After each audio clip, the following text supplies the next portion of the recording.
Mwene data muvandimwe wowe uteze amatwi radio Ijwi ry'Ibyiringiro, nongeye kukuramutsa mu izina rya Yesu.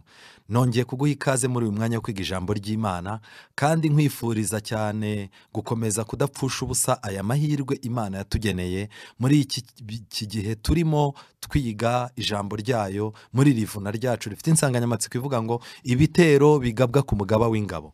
Njyewe ndi Musoni Flavie. Mbere ya byose reka tubanze dusenge.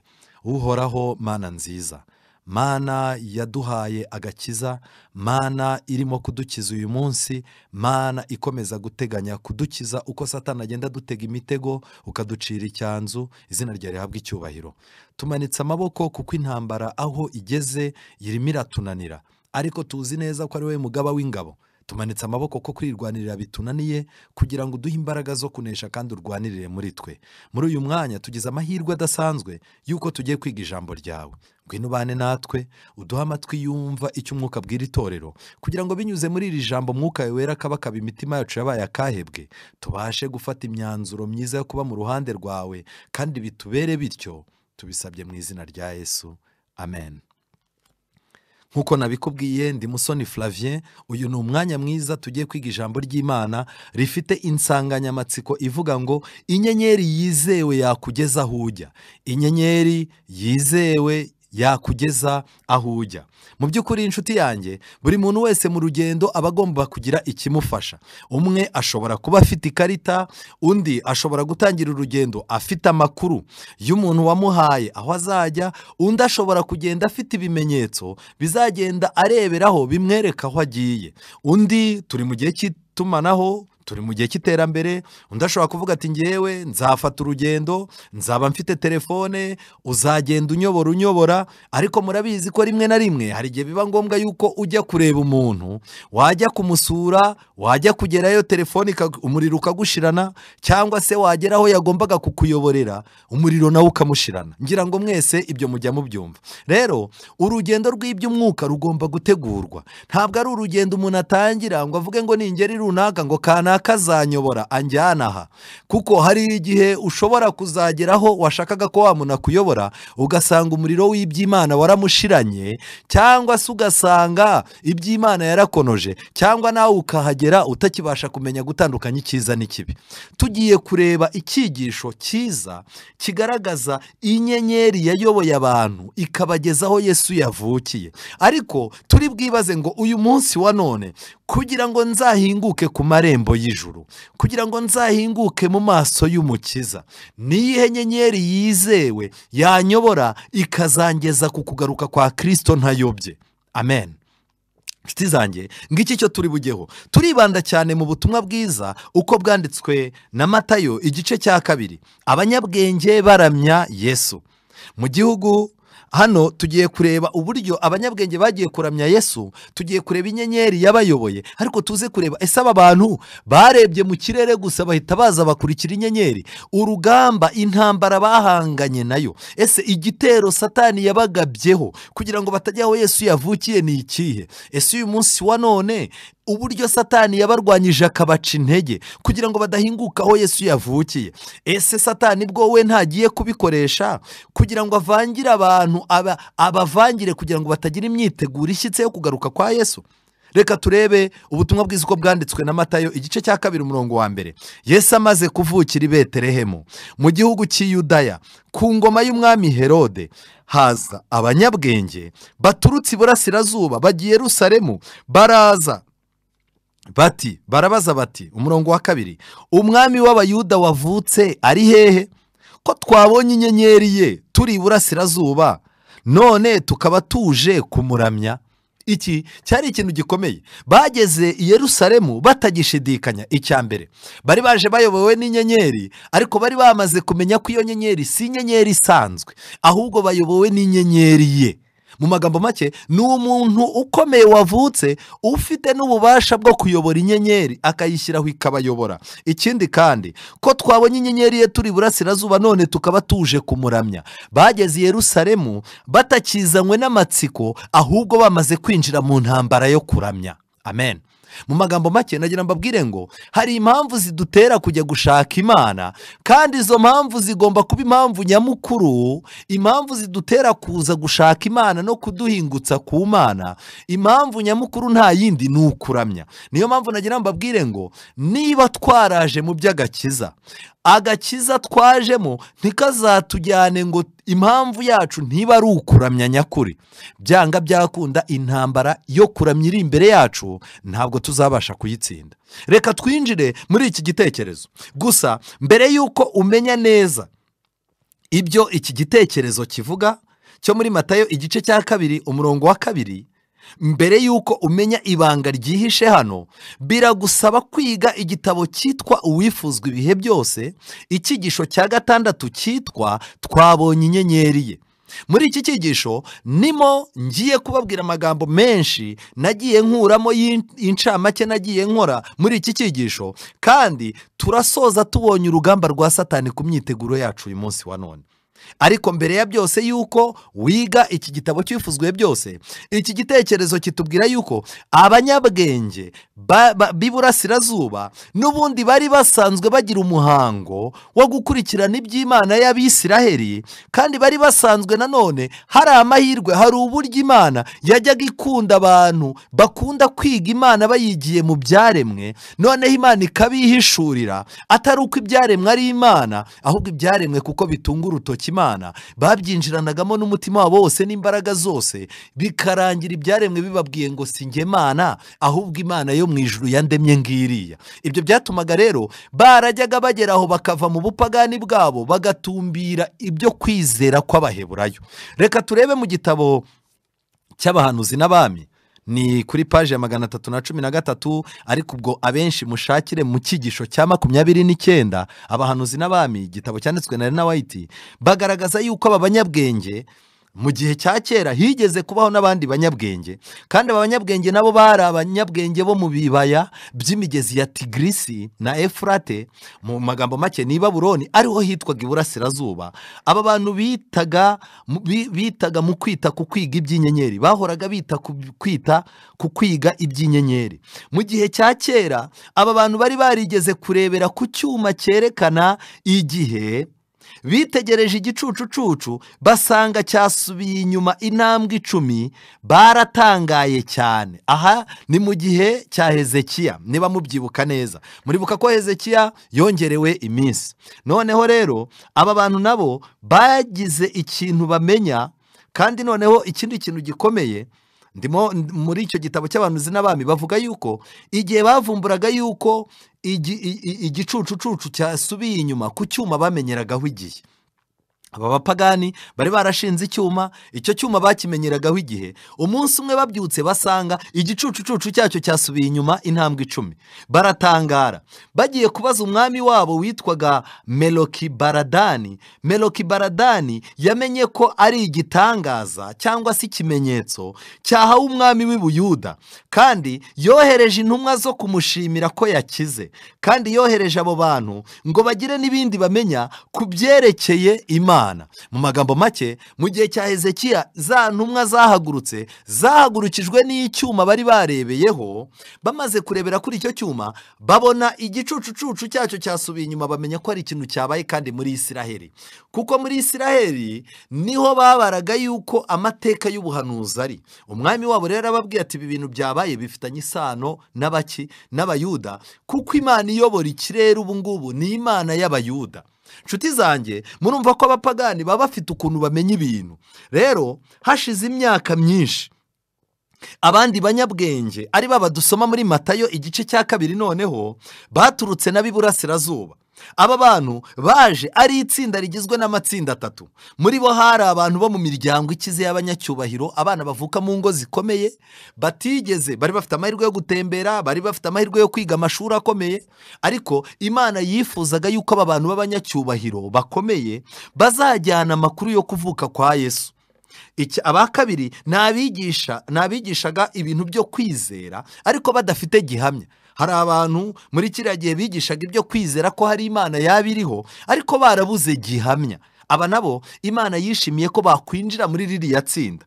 Aba gatatu bari abakiranutsi bigiye Imana mu byaremwe, biberaga mu ishyamba, bakibera mu majoro bakurikirana iby'inyenyeri, bakibera mu mashyamba bakurikirana uko amatungo abaho, bagakurikirana uko ibisimba byo mu ishyamba bibaho. Baza kuvumbura yuko hari ikiganza cy'Imana yo mu ijuru ikontorora ibintu byose. Kubw'ibyo rero iri tsinda ry'abantu bitwaga abanyabwenge rero ryari ririmo aba bantu bigaga ibyaremwe. Muri bo nabo hari harimo itsinda ry'abandi bantu bari barakurikiranye ibintu by'ikirere, bibera bakurikirana ibintu byabo by'ubupfumu, ariko birangira batangira kugenda bamenya Imana mo gake gake.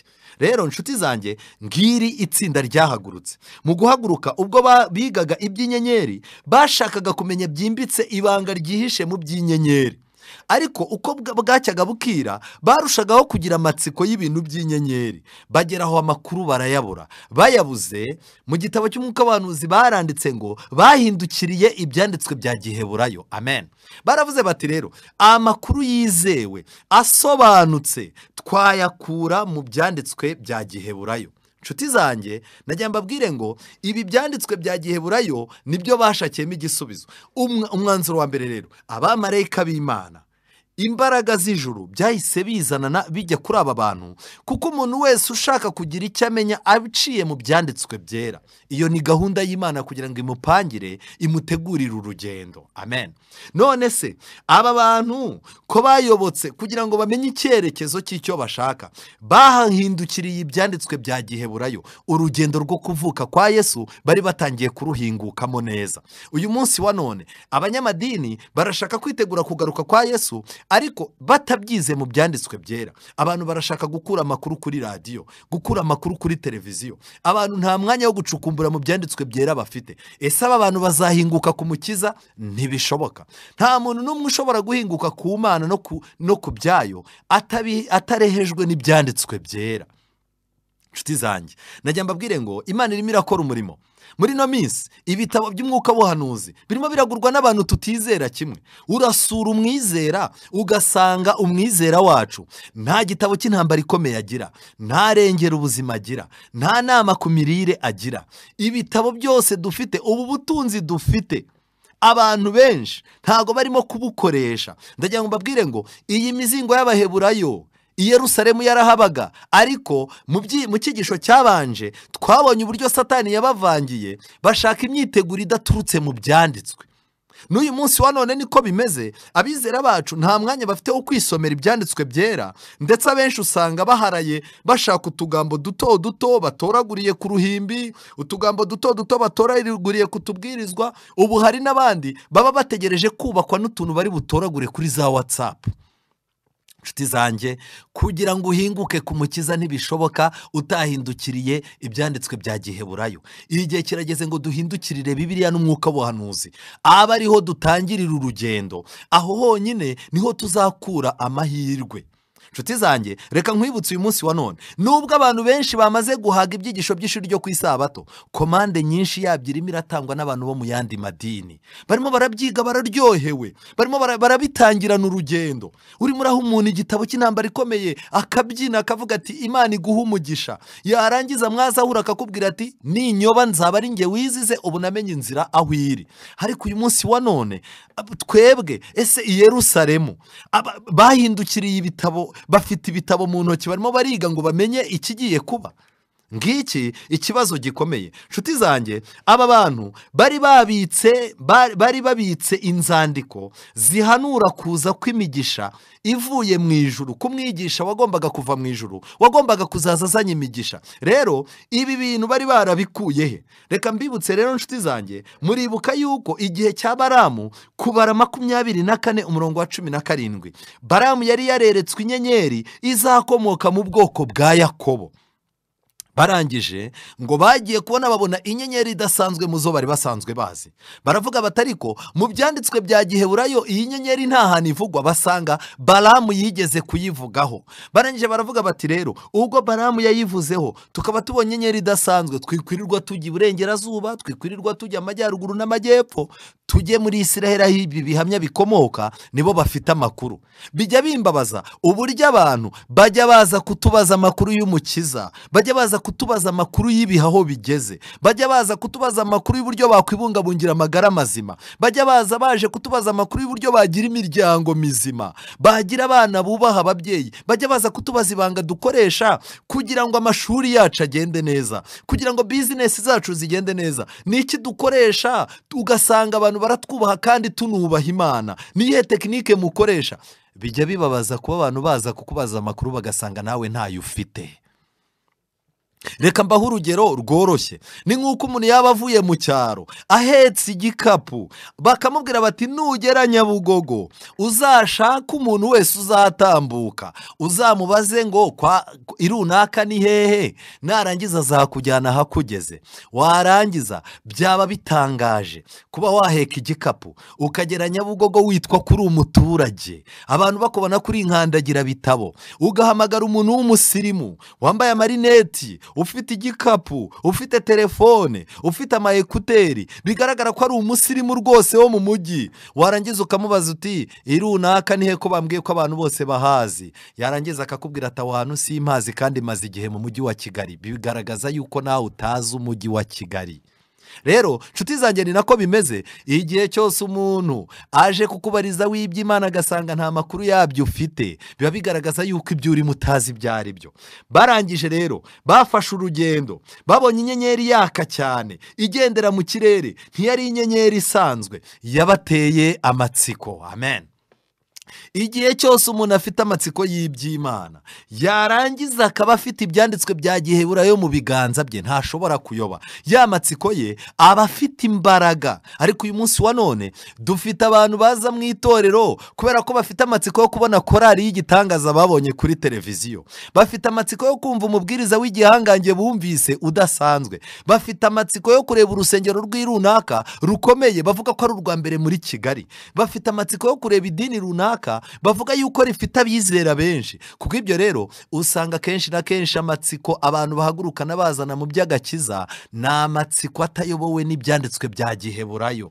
Nshuti zanjye, barangije iri tsinda ryari itsinda, iyi nyenyeri yabateye amatsiko, ryari itsinda ry'abamarayika barabagirana, bari biteguye kubayobora mu rugendo. Nagira ngo nkubwire ngo igihe cyose witeguye kuva mu buyobe ukaza mu kuri, Imana itegura amatsinda y'abamarayika bazakumurikira, bakazamukira ku matsiko ufite, barangiza bagakoresha imbaraga zabo n'umwete wabo kugira ngo bagukure mu cyerekezo kibi bakuzane mu cyerekezo cyiza. Amen.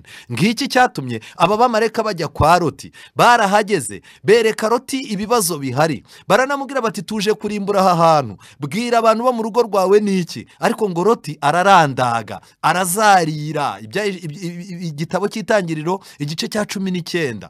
Nshuti zanjye, nagira mbabwire ngo n'uyu munsi wa none turacyazarira, ariko Imana yohereza abamarayika ngo baturinde kuzarira. Nshuti zanjye, mu nzozi aba bantu bagize inzozi zitandukanye n'izo bajyaga bagira. Mu nzozi babwiwe kujya gushaka igikomangoma cyavutse. Amen.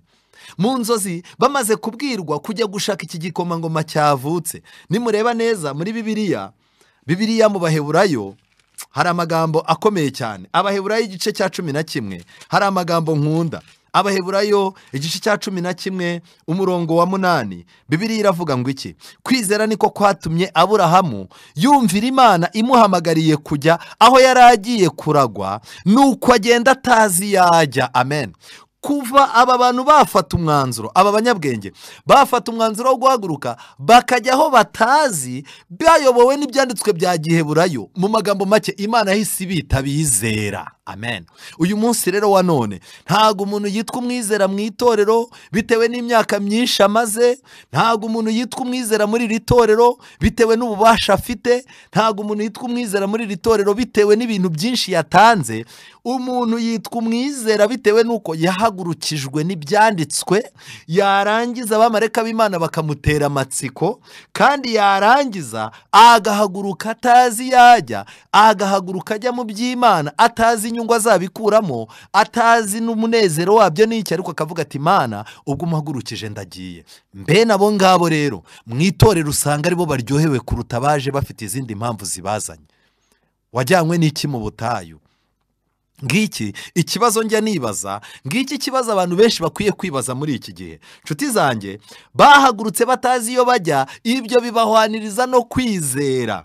Kandi nk'uko Abisiraheli bayobowe n'inkingi y'igicu, aba bantu nabo niko bayobowe n'iki? Niko bayobowe n'iyi nyenyeri. Kandi nkwibutse yuko bose amahirwe no guhumurizwa babikuraga hejuru. Abisiraheli babonaga inzira yanze, barebaga hejuru bakibuka yuko iyo nkingi ari ifite inzira. Aba nabo iyo bageraga ahantu bakabona urugendo rurabagoye, barebaga hejuru bakamenya ko iyi nyenyeri ibafitiye amakuru meza. Ni nako n'uyu munsi wa none bimeze. Mu gihe turimo guca mu buzima bugoranye, tubona mu miryango bidakunda, mu mibereho bidakunda, mu kazi birimo kuzamba, mu rusengero birimo kuzamba, muri politike z'isi birimo kuzamba, ukabona ibintu byose ibyo ubona imbere yawe ari umwaku. Igihe kirageze ngo wubure umutwe urebe mu ijuru, kuko niho igisubizo kiri. Amen. Aba bantu ntabwo bagombaga guhaguruka amaramasa. Baravuze bati duhagurutse tugiye kuramya, tugiye kureba umwami wavutse. Kandi ibi bimenyetso bimwe biratwereka yuko iyi nyenyeri iragaragaza umwami uzakomoka mu bwoko bwa Yakobo. Ntabwo twagenda amaboko masa, bitewe n'icyubahiro n'amahirwe Imana yari yarabahaye mu buzima busanzwe. Ubutunzi bari bafite aho bavuka, ubutunzi bari barakuye mu mpano zabo no mu bushakashatsi bwabo, ubutunzi bari barakuye mu bintu bitandukanye. Barahagurutse baravuga bati uwo tugiye kureba ntabwo ari umuntu usanzwe, ni igikomangoma. Kirazira kugera imbere y'igikomangoma nta turo ujyanye. Barangije barahaguruka. Ariko nshuti zanjye, nagira mbabwire ngo uyu munsi wa none abantu benshi bafite uburyarya, bariyicara bakavuga bati turi bujye kujya kureba igikomangoma Emmanuel, turi bujye kureba umwami w'abami, turi bujye mu nzu yitiriwe izina ry'Imana. Barangiza bakavuga bati ariko kugira ngo amafaranga yanjye ntaza kuyakoresha nabi kandi amafaranga yarabuze, reka amafaranga nyasige mu rugo. Noneho nihagira igitekerezo gitangwa, nihagira inkunga yakwa yo kugura ibitabo, nihagira inkunga yakwa y'inyubako, nihagira inkunga yakwa yo kugoboka abababaye n'abashonji, nihagira ituro ryakwa, nihagira umugabane wakwa, nze kwicara ngaragaze yuko nayibagiriwe mu rugo, ngaragaze yuko bagomba kuzaza baduteguza. Ariko najya mbabwire ngo ubu ni ubuyobe. Impamvu abantu baza mu nzu y'Imana ariko ugasanga ibyo bajemo ntibabizi, ni uko baba batazi uwo bagiye kureba uwo ari we. Mwazanywe n'iki mu butayu? Ni ukureba abambaye imyambaro y'imihemba. Hari abantu baje mu nzu y'Imana baje kuhashaka icyubahiro no kumenyana n'abakomeye. Abo ngabo bashatse bajya ahandi, kuko najya mbabwire ngo itorero ry'Imana nta wundi ukwiye kurebwa uretse Kristo gusa. Rero nshuti zanjye, ngiyi impamvu ni mu gihe cyose wifuza ko Kristo avukira muri wowe, mu gihe wifuza ko Kristo aba umwami n'umukiza wawe, hakaba hari inyenyeri yaguhagurukije ko kutahagurukijwe n'amarangamutima apfuye. Ituro ni ngombwa. Aba bantu bari bafite ikimenyetso cy'inyuma n'ikimenyetso cy'imbere. Amen. Reka nkubwire nshuti yanjye, ntabwo ushobora kugenda warahagurukijwe n'Imana ngo igusige nta kimenyetso iguhaye. Ariko Satani kuko azi ko abantu bashaka ibimenyetso, azabavangira abashakira ibimenyetso bidafitanye isano n'agakiza. Ariko mu gitabo cy'ibifuzwe byose bagaragaza neza ko aba bantu bari bafite ibimenyetso bibiri. Bari bafite ikimenyetso cy'inyuma kigaragara cyaberekaga aho bajya, bakagira n'ikimenyetso cyo mo imbere. None wakwibaza ngo iki kimenyetso cy'inyuma cyari ikihe, icy'imbere cyari ikihe? Bari bafite ikimenyetso cy'inyuma cy'inyenyeri. Amen. Iyi nyenyeri cyari ikimenyetso cyerekana ko urugendo rwabo ruhiriwe n'Imana. Kandi bari bafite ikimenyetso cyo mo imbere ari cyo Mwuka Wera. Inyenyeri yari ishinzwe iki? Leadership.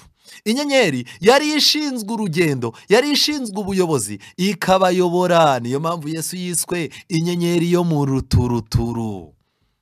Kandi ikindi nshuti yanjye nagira ngo nkubwire, Mwuka Wera ari ikimenyetso cy'imbere. Mwuka Wera niwe wabateraga kuraje, kuko ngo hari igihe bageraga bagacika intege, bakabona burije, bakicara bakavuga bati none ibi bintu ariko ubundi ubu turamutse duhagurutse tukazasanga ibyo twagiyemo nta cyerekezo ntitwazaseba. Mbega uburyo muri ino minsi abantu batangiye kuzaza. Mperutse kumva umuntu arimo kuvuga, yarimo kubwira abantu, arababwira ati ubundi ubu muramutse mugeze igihe mukazasanga Imana mwasengaga itabaho, mukazasanga n'ijuru ritabaho, ntimwazasanga mwararuhiye ubusa, mugasanga ibi bintu byose murimo bitabaho.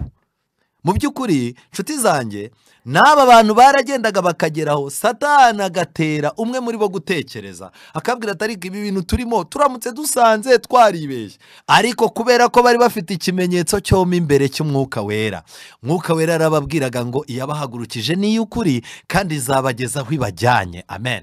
Niyo mpamvu muri ino minsi mu gihe tubona ibintu birimo kuzamba mu rusengero, mu gihe turimo kubona ibintu birimo kuzamba mu makorari, ibintu byazambye mu ivugabutumwa, ibintu birimo kuzamba muri za politike, yewe Satani akaba arimo no kuzambya n'ibintu mu ngo zacu, byose agendereye kutubuza amahoro, dukwiye kwicara tukavuga ngo mwuka wera muyobozi ube hafi y'abakristo.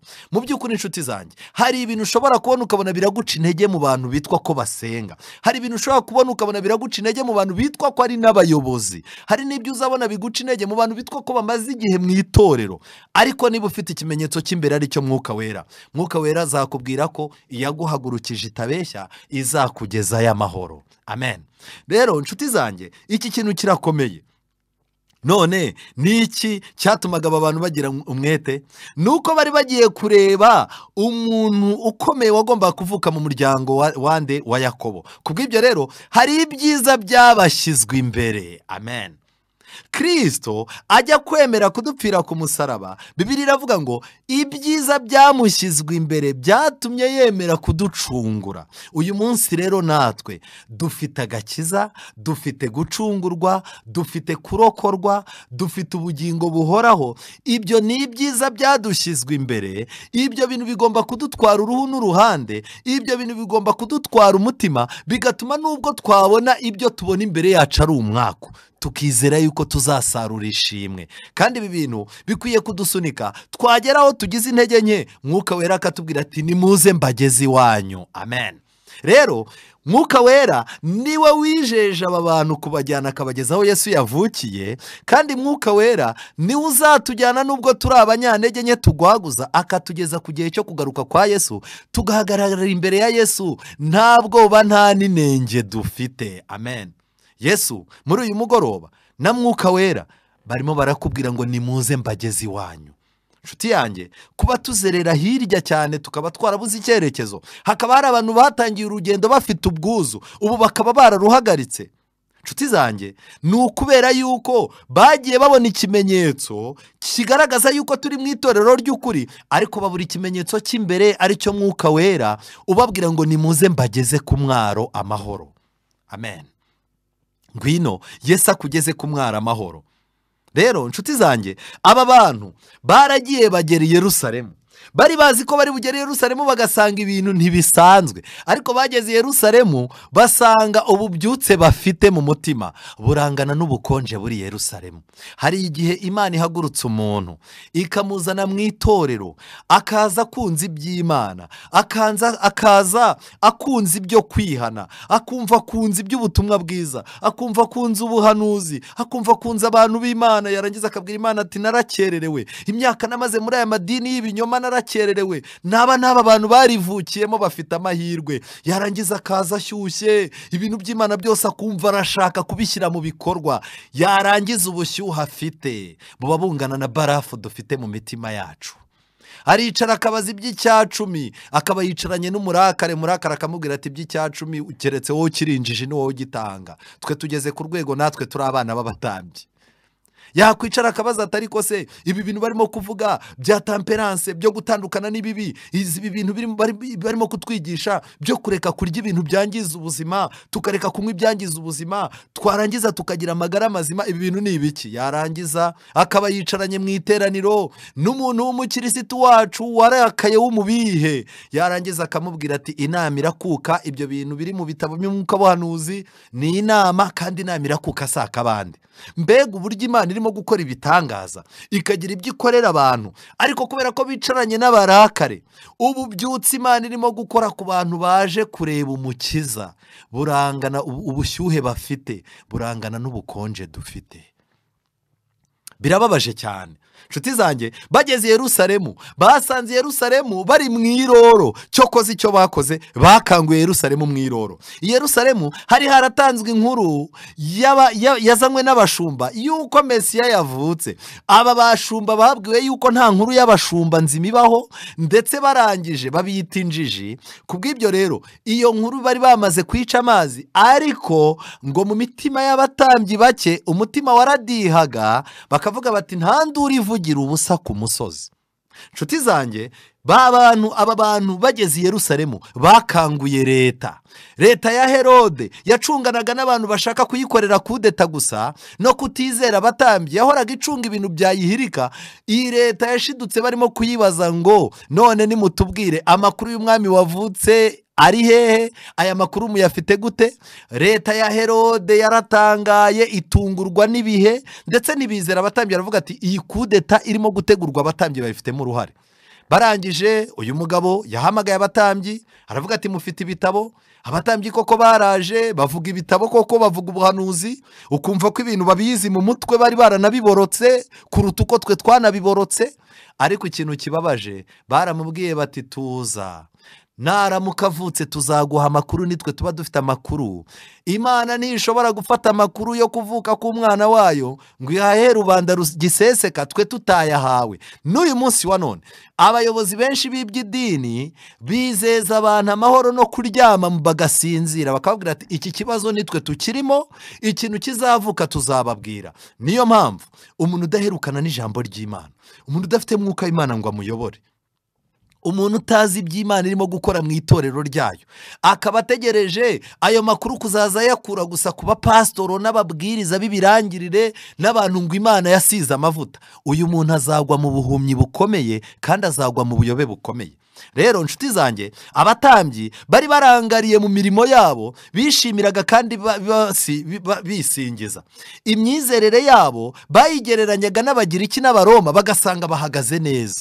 Uyu munsi wa none ntabwo ikimbwira yuko ndi umudivanisiti uhagaze neza, ntabwo ari uko ndajya kwigera ku bisilamu ngo ndebe ibyo barya n'ibyo batarya. Ntabwo ikimbwira ko mpagaze neza ari ukureba uko abantu bo mu madini atandukanye ibi babikora cyangwa batabikora. Ntabwo ibyo ngibyo ari byo, kuko ibyo bintu bishobora gutuma nitsindishiriza nkumva yuko ndi mu itorero ry'ukuri kandi meze neza. Ariko igihe cyose mbumbuye ibyanditswe bikanyereka intege nke zanjye, bikananyereka n'imyiteguro ishyitse nkeneye, nsanga nkeneye Kristo nk'uko umuntu wo mu yandi madini nawe ayikeneye. Rero nshuti zanjye, ngiki kibazo abatambyi bagize. Bafataga imyizerere yabo bakayishyira ku ruhande rumwe rw'umunzani, barangiza bagafata imyizerere y'Abagiriki yari yuzuye ubupagani bakayishyira ku munzani, bagasanga imyizerere y'abapagani nta kigenda. Bagafata imyizerere y'Abaromani bakayishyira ku munzani. Reka mbabwire nshuti zanjye, aho kwigera ku bantu bo mu yandi madini, nimureke twigere ku byanditswe byera. Nibyo bishobora gutandukanya ingingo n'umusokoro, bikabangukira kumenya ibyo umutima wibwira. Amen. Nshuti zanjye, ngiki kibazo gikomeye. Aba bantu rero bamaze guhura n'abatambyi, basanze abatambyi nta makuru bafite. Noneho ikintu gitangaje, binjiranye ibyiringiro n'umunezero muri Yerusalemu, ariko bamaze gusohoka muri Yerusalemu basohokanye agahinda gakomeye n'urujijo, bibaza bati ni gute aba bantu bafite ubuturo bwera, bakagira ubuhanuzi n'ibitabo dufite twasomyemo ari ibyabo, bakaba batazi ibi bintu byavutse? Uko biri kose ibintu by'iyi Mana yabo biriseriye, nta mikino ibamo. Nshuti zanjye, nagira mbabwire ngo Imana ntiyihishurira abantu bamaze imyaka cyane mu idini, cyangwa yihishurira abantu bo mu nzego zikomeye cyane z'idini. Ndagira mbwire nshuti zanjye, Imana yihishurira umuntu wese uyishaka ku giti cye, nta yindi turufu akoresheje. Rero inkuru yo kuvuka kwa Yesu byageze aho ifatwa nk'ibikabyo, ndetse barangije barabireka. Guta umurimo rero kwa bamwe mu bayobozi uyu munsi wa none, guta icyerekezo kw'abantu bitwa ko bavugiye Imana, guhaguruka kw'abantu bazanywe mu by'agakiza ariko barangiza bakabita batarangije urugendo. Ibi byose birahura neza n'ibi ngibi. Iyi nyenyeri yayoboye bariya bantu kubera ko bahindukiye ibyanditswe bya Giheburayo. Uyu munsi wa none natwe dufite ijambo ry'Imana rifite ububasha bwo kutuyobora rikazatugeza iwacu amahoro. Nzakugezayo amahoro. amen. Nshuti zanjye, ibyanditswe byera bivuga iki? Reka turebe mu gitabo cy'Ibyahishuwe igice cya 6 umurongo wa 12 n'uwa 13 hatugaragariza inyenyeri zagombaga kuzagwa. Ubuhanuzi bwerekana ko hari inyenyeri zizagwa, ariko nanone mu gitabo urwandiko rwanditswe na Yuda, aha naho hari amagambo akomeye cyane nifuza ko twibandaho. Yuda igice cya mbere umurongo wa 13, umurongo wa 13 Bibiliya iravuga ngo ni umuraba wo mu nyanja ushega, babiri furo ari ryo ibiteye isoni byabo, n'inyenyeri zizerera zibikiwe umwijima w'icuraburindi iteka ryose.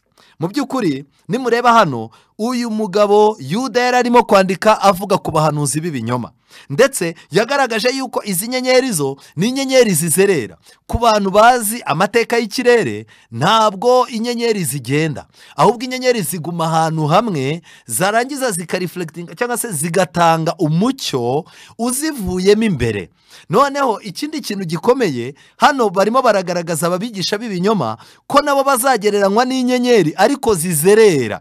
Hazaboneka kuzerera kw'abantu. Ujye kubona ubona umuntu uyu munsi umusanze aha arimo arizera ibi, arimo arasengera aha, ejo usange yabivuyemo, yagiye, umuyaga w'inyigisho z'ibinyoma wamujyanye ahandi, arimo arizera ibindi, arimo aravuga ibindi. Kandi buri gihe kubera ko iyo nyenyeri abantu baba barayirangariye kubera umucyo wayo, iyo inyenyeri igiye n'abantu bajyana nayo. Mbega uburyo uyu munsi wa none dukwiye kwiringira ibyanditswe byera kuruta uko twiringira abantu.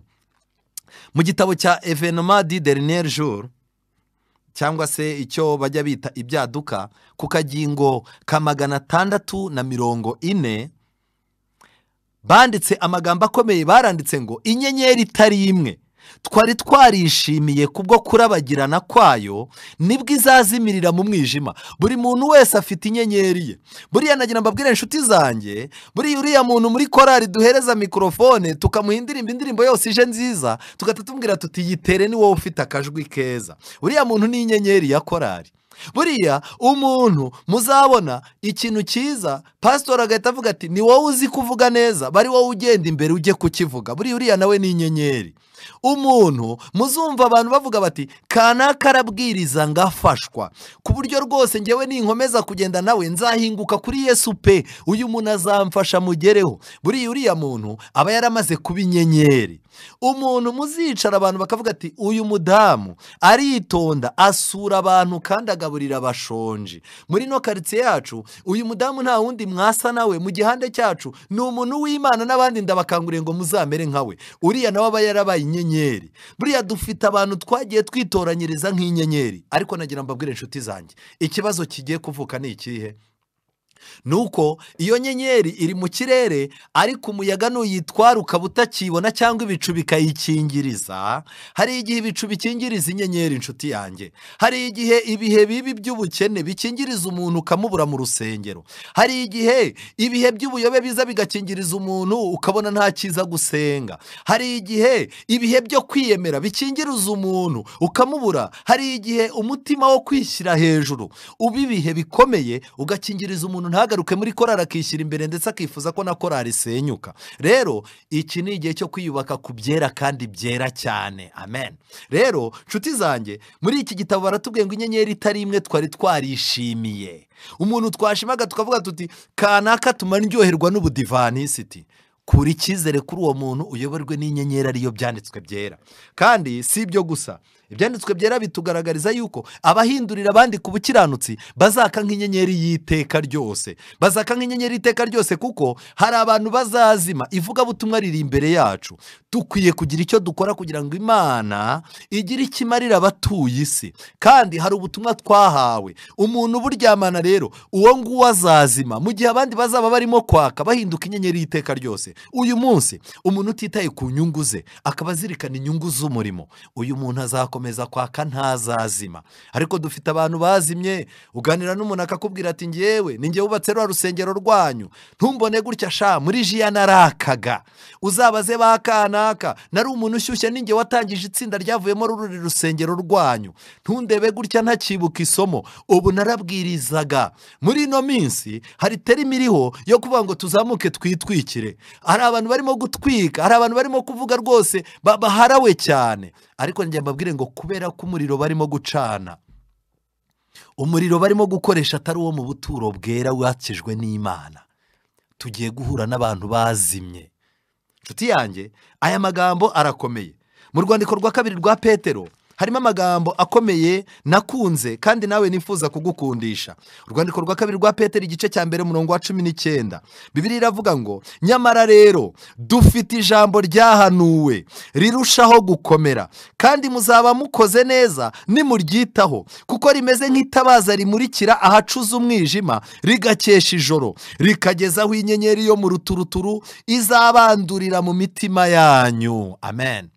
Ndagira mbabwire ngo kugeza igihe Kristo azatungukira mu museke, nagira mbabwire ngo abantu beberwa n'ibyanditswe byera bizabayobora bibabera inyenyeri ku buryo bizabahingutsa kuri Yesu batibeshye. Aba ntabyo bazatwarwa n'inyigisho z'ibinyoma, ntacyo bazatwarwa na Babuloni, akarengane ntikazabakura mu murongo w'ingabo za Kristo. Ibitero byose bizagabwa ku mugaba w'ingabo bizasiga uyu muntu ashikamye, kuko ni umusirikare uzi icyo arwanira. Mu gitabo cy'ibihamya by'itorero volume ya 5 paji ya 80 baranditse, ni igitabo cy'igifaransa, baranditse ngo inyenyeri nyinshi tuzaba twarishimiye kumurika kwazo zizazimirira mu mwijima, nk'uko ibicu bimera, ibyatsi bizakuburwa n'umuyaga, ndetse bigere n'ahantu twabonaga ko hari imbuto nziza gusa, ahantu twizeraga, abantu twagiriraga icyizere, twavugaga tutabangabo barashikamye, abangabo ntago banyeganyezwa, abo ngabo nibo umuyaga ugiye guhuha, abo twajyaga tugira ngo ni ibiti byatewe hafi y'umugezi, tugiye gutangazwa no kubabona bameze nk'ibyatsi byumye bihuhwa n'umuyaga ubonetse uwo ari wo wose. Abantu bambara umutako wo mu buturo bwera bose, maze ntibambare gukiranuka kwa Kristo, bazibona bamwaye bambaye ubusa. Umwambaro mu buturo bwera ni uwuhe? Nshuti zanjye, buriya inshingano z'Imana zifite amabwiriza agendana nazo, kandi zikagira n'imyambaro igendana nazo. Reka twifatire urugero. Uyu munsi wa none njyewe ndimo kubabwiriza, ndi umushefu guide, mfite imyenda nambara ihuza n'inshingano mfite mu cyiciro cy'urubyiruko. Iyo myenda yanjye ifite ubusobanuro, nta kintu na kimwe mfite kidafite ubusobanuro, yaba ingofero, yaba inkweto nambaye ibara ryazo, yaba amabara y'imyenda nambara kugeza kuri furari nambara.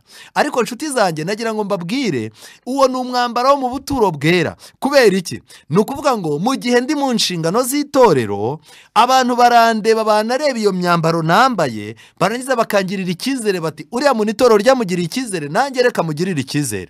Ariko byaba ari ikibazo ndamutse ngirirwa icyizere n'abantu, nkagirirwa icyizere n'itorero, ariko mu buturo bwera bwo mu ijuru ntagiriwe icyizere. Mbega agahinda.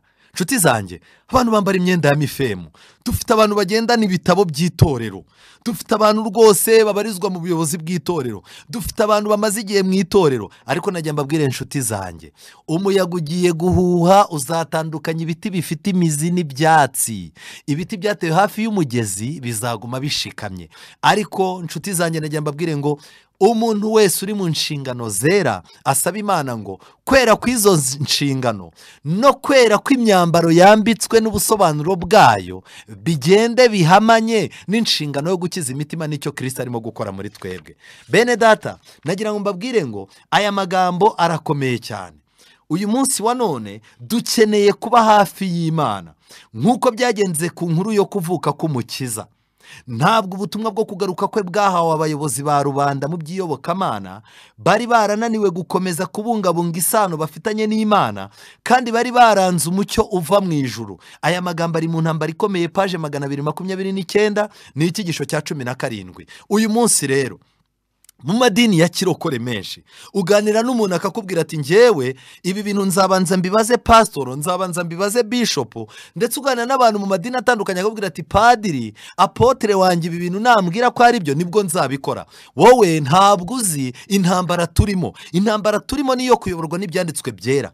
Kiri muri Bibiliya ndacyizera, ariko niba kitari muri Bibiliya si icyanjye, nta n'icyo nkeneye. Ngiyo imvugo yavugwaga n'abahanuzi sola scriptura, ibyanditswe byera byonyine. Ikintu kiri mu byanditswe ngicyo. Aba bantu bayobowe n'ibyanditswe bya Giheburayo bahinguka aho umukiza yavukiye. Mwuka wera mu mitima yabo yarabafashaga bagahangana n'intambara z'urucantege. Nanjye nagira ngo mbabwire muri iki cyigisho yuko nituyoborwa n'ibyanditswe byera tugahindukirira Bibiliya n'umwuka w'ubuhanuzi, mwuka wera akaba mu mitima yacu, twarangiza ntiducibwe intege n'abantu b'i Yerusalemu badafite ubushyuhe nk'ubwo ibyanditswe byera byadushyizemo, tukaguma kwakira Kristo kandi tukamubaho akaramata. Byanga byakunda tuzahinguka aho tujya ariho i Siyoni. Dusoza isomo ryacu risoza urwandiko rwa mbere rw'Abatesalonike igice cya 5:4, Bibiliya iravuga ngo ariko mwebweho bene data ntimuri mu mwijima ngo uwo munsi uzabatungure nk'umujura. Ntago muri mu mwijima, mufite inyenyeri bayoboye. Aho kuyoborwa n'inyenyeri z'abantu muyoborwe n'ibyanditswe byera, mu izina rya Yesu, amen. Dusenge. Witeka Mana nziza, izina ryawe rihabwa icyubahiro. Inyenyeri yawe, abamarayika bawe bahagurukije itsinda bariha amatsiko, barangije barariyobora, barirwanira n'intambara y'urucantege. Satani yarabarwanyije ngo badahinguka aho wavukiye, ahubwo bageze i Yerusalemu basanga nta makuru ahari. Ariko uyu munsi wa none ijambo ryawe rifite kuduha amakuru aruta amakuru yose twakura ku bantu batandukanye. Rero ngwino uduhe kugirira icyizere ibyanditswe byera. Reka Bibiliya yawe abe ariyo itujya imbere, itubere umujyanama mukuru. Reka umwuka w'ubuhanuzi utubere ikintu kiducira umurongo w'aho tutarenga. Kandi ubwo abantu bamwe na bamwe i Yerusalemu badafite amakuru yo kugaruka kwawe, kandi twebwe ukaba wayaduhaye, ubwo bushyuhe buri muri twebwe uturinde ikintu icyo ari cyo cyose cyabuzimya. Dusabiye abantu bigeze kuba abakozi bawe, dusabiye abantu bigeze kunezezwa n'urugendo, bagatangira urugendo bakaza mu by'agakiza, ariko kubwo gucibwa intege n'intege nkeya z'i Yerusalemu bagacika intege, ndakwinginze ngo wongere ubatsemo umuriro wo gukunda iby'agakiza kandi ubayobore kugeza ku kugaruka kwawe. Mwuka wera afasha abayobozi kandi afasha abigisha kugira ngo dukomeze tube inyenyeri ariko zihagaze hamwe mu kuri kwawe, kandi wowe utubere umucyo kugira ngo ari wo mucyo dutanga. Tubisabye mu izina rya Yesu, amen.